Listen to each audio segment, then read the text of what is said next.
ಕಬ್ಬು ಬೆಳೆಗಾರರ ಬಾಕಿ ಹಣ ಸಂಬಂಧ ಚರ್ಚೆ, ಸರ್ಕಾರದ ಆದೇಶಕ್ಕೆ ಒಪ್ಪದ ವಿರೋಧ ಪಕ್ಷ ಸಭೆ ಸೋಮವಾರದವರೆಗೆ ಮುಂದೂಡಿಕೆ.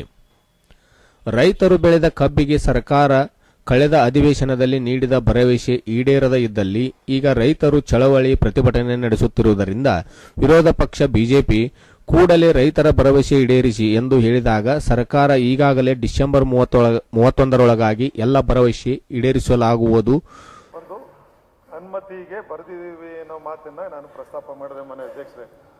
ಈಗೇನಾಗಿದೆ, ನಾವು ನಮ್ಮ ಮೊದಲೇ ಪ್ರಸ್ತಾಪ ಮಾಡೋ ರೀತಿಯಲ್ಲಿ 2,500 ರೂಪಾಯಿ ಕೊಡಿಸೋ ವಿಚಾರದಲ್ಲಿ ಸರ್ಕಾರ ಬದ್ಧವಾಗಿದೆ. ಎಲ್ಲ ರೈತರಿಗೂ ಕೂಡ 2,500 ರೂಪಾಯಿ ಪಾವತಿ ಮಾಡಿಸ್ತಕ್ಕಂಥ ಕೆಲಸ ಸರ್ಕಾರ ಮಾಡೇ ಮಾಡುತ್ತೆ. 2 ಕಂತಿನಲ್ಲಿ ಬಗೆಹರಿಸಲಾಗುವುದೆಂದು ಹೇಳಿದಾಗ ಆಕ್ರೋಶಗೊಂಡ ವಿರೋಧ ಪಕ್ಷ ಸದನ ಬಾವಿಗಿಳಿದು ಧರಣಿ ಮಾಡಲಾರಂಭಿಸಿದರು. ಎಷ್ಟೇ ಸಮಾಧಾನಪಡಿಸಲು ಸಭಾಪತಿ ಕಾಗೋಡು ತಿಮ್ಮಪ್ಪ ಅವರ ಮಾತಿಗೆ ಮನವಿ ಕೊಡದೇ ಇದ್ದಾಗ ಸೋಮವಾರವರೆಗೆ ಕಲಾಪ ಮುಂದೂಡಿದರು. ಬೆಳಿಗ್ಗೆ ಆರಂಭವಾದ ಸದನ ಕಲಾಪಗಳು ವಿಧಾನಸಭೆ ಹಾಗೂ ವಿಧಾನ ಪರಿಷತ್ನಲ್ಲಿ ಕಬ್ಬು ಬೆಳೆಗಾರರದ್ದೇ ಚರ್ಚೆ ನಡೆಯಿತು. ಇದರ ಮಧ್ಯೆ ಪ್ರಾರಂಭದಲ್ಲಿ ಫೋಟೋ ವೀಕ್ಷಣೆ ಮಾಡಿದ ಪ್ರಭು ಚವ್ಹಾಣ್ ಅವರನ್ನು ಸದನದ ಸಭಾಧ್ಯಕ್ಷರು ಕಾಗೋಡು ತಿಮ್ಮಪ್ಪ ಚವ್ಹಾಣ್ ಅವರಿಗೆ ಇಂದು 1 ದಿನದ ಮಟ್ಟಿಗೆ ಅವರನ್ನು ಶಾಸಕ ಸ್ಥಾನದಿಂದ ಅಮಾನತುಗೊಳಿಸಿ ಸದನದಿಂದ ಹೊರ ಹೋಗಲು ಆದೇಶಿಸಿದರು. ಅದನ್ನು ಆಲಿಸಿ ಶಾಸಕ ಚವ್ಹಾಣ್ ಸಭೆಯಿಂದ ಹೊರ ನಡೆದರು ಮತ್ತು ಸಚಿವ ಅಂಬರೀಶ್ ಅವರು ಮೊಬೈಲ್ ವಿಡಿಯೋ ವೀಕ್ಷಣೆ ಸಂಬಂಧ ಅಂಬರೀಶ್ ಅವರಿಗೆ ಕಟ್ಟುನಿಟ್ಟಿನ ಎಚ್ಚರಿಕೆ ಕೂಡ ನೀಡಿದರು. ಇದರ ಮಧ್ಯೆ ಮತ್ತೆ ಸದನದಲ್ಲಿ ಕಬ್ಬಿನ ಬಗ್ಗೆ ಚರ್ಚೆ ವೇಳೆ ಮಧ್ಯಪ್ರವೇಶಿ ಮಾತನಾಡಿದ ಉಮೇಶ್ ಕತ್ತಿ, ಪ್ರತಿ ಸಲ ಉತ್ತರ ಕರ್ನಾಟಕಕ್ಕೆ ಕಬ್ಬಿನ ಕಾರ್ಖಾನೆಗಳಿಗೆ ಅನ್ಯಾಯವಾಗುತ್ತದೆ. ಅದೇ ನಮ್ಮ ಉತ್ತರ ಕರ್ನಾಟಕದ ಕಾರ್ಖಾನೆಗಳಿಗೆ ಸರ್ಕಾರ ಸರಿಯಾದ ಅನುದಾನ ನೀಡುತ್ತಿಲ್ಲ. ಆ ಭಾಗದ 3 ಕಾರ್ಖಾನೆಗಳಿಗೆ ಮಾತ್ರ ಅನುದಾನ ನೀಡುತ್ತೀರಿ ಎಂದು. ಒಂದು ಕೆನ್ನೆಗೆ ಬೆಣ್ಣೆ, ಒಂದು ಕೆನ್ನೆಗೆ ಸುಣ್ಣ ಏಕೆ? ಇದರಿಂದ ನಾವು 500 ರೂಪಾಯಿ ಘೋಷಣೆ ಮಾಡಿ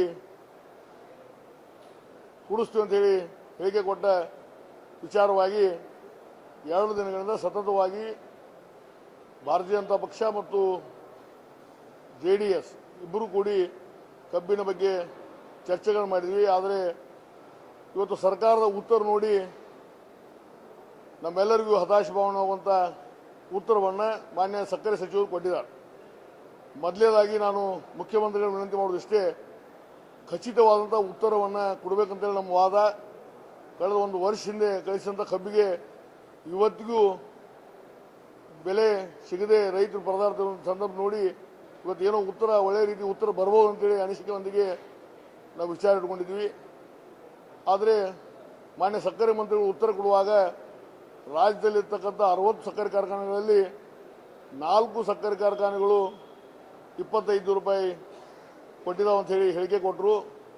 ಅದಲ್ಲದೆ ಈ ಭಾಗದಲ್ಲಿ ಇರ್ತಕ್ಕಂಥ ಸಕ್ಕರೆ ಕಾರ್ಖಾನೆಗಳು ಯಾವ ಸಕ್ಕರೆ ಕಾರ್ಖಾನೆಗಳು 25 ರೂಪಾಯಿ ಸ್ವ ಇಚ್ಛೆಯಿಂದ ಉತ್ತರ ಕರ್ನಾಟಕ ಪ್ರತ್ಯೇಕ ರಾಜ್ಯ ಕೇಳುವುದರಲ್ಲಿ ತಪ್ಪೇನಿದೆ ಎಂದು ಸದನದಲ್ಲಿ ಮಾತು ಎತ್ತಿದಾಗ ಎಲ್ಲ ಕಾಂಗ್ರೆಸ್ JDS ಪಕ್ಷದ ಶಾಸಕರು ಕತ್ತಿಯವರ ಮಾತಿಗೆ ವಿರೋಧ ವ್ಯಕ್ತಪಡಿಸಿ ಅವಾಗ ಸಭಾಧ್ಯಕ್ಷರು ಕತ್ತಿಯವರಿಗೆ, ಇನ್ನು ನೀವು ಪ್ರತ್ಯೇಕ ರಾಜ್ಯದ ಮಾತು ಆಡಬೇಡಿ, ನಿಮ್ಮ ಬೇಡಿಕೆ ಏನಾದರೂ ಇದ್ದರೆ ಅದನ್ನು ಸದನದ ಮುಂದೆ ಚರ್ಚಿಸಿ, ಅದನ್ನು ಬಿಟ್ಟು ನೀವು ಪ್ರತ್ಯೇಕ ರಾಜ್ಯ ಕೇಳುವುದು ತಪ್ಪು, ನೀವು ಕುಳಿತುಕೊಳ್ಳಿ ಎಂದು ಹೇಳಿ ಎಲ್ಲರನ್ನು ಸಮಾಧಾನಪಡಿಸಿ ಮತ್ತೆ ಕಲಾಪ ಚರ್ಚೆಯಲ್ಲಿ ಮುಳುಗಿತು.